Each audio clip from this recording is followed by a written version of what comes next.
കൊണ്ടോ അച്ഛാ എന്ത് കൊണ്ടോണ്ട അച്ഛാ.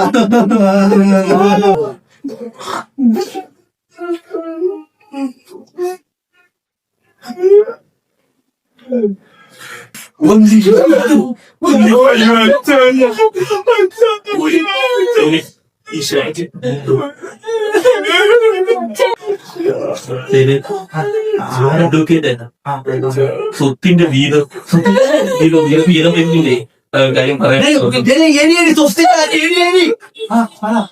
അച്ഛനാണെങ്കിലേ മകൾക്കെല്ലാവർക്കും സ്വത്ത് വീതം വെച്ച് എഴുതിയിട്ടുണ്ടാകും. അപ്പൊ അത് അടക്കണതിന് മുമ്പ് പറയണമെന്നാണ് പറഞ്ഞത്.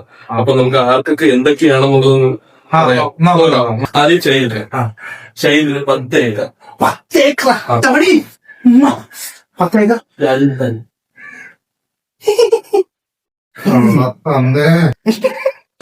രണ്ടാമത്തെ മോന് അർജുൻ. മോന് 10 ഏക്കർ. അതും സിറ്റി ഏരിയ. സ്ഥലം ജമ്മു കാശ്മീർ. മോക്ക് കടലത്തിന് ഭയങ്കര ഇഷ്ടമാണല്ലേ. അച്ഛൻ കടലത്തിലത്തെ അറിഞ്ഞു തന്നിട്ടുണ്ട് 10 ഏക്കർ.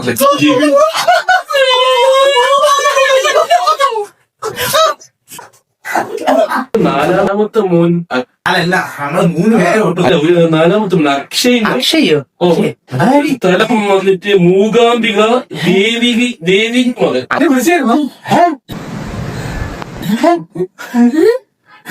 മോനെ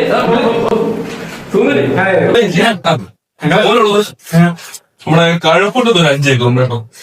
പിന്നെ നമ്മുടെ തമ്പാനൂർ റെയിൽവേ സ്റ്റേഷന്റെ ബാക്കിൽ ഒരു 5 ഏക്കർ.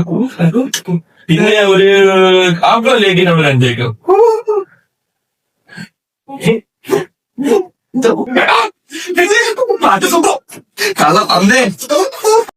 എല്ലാവർക്കും തൃപ്തിയായില്ലേ?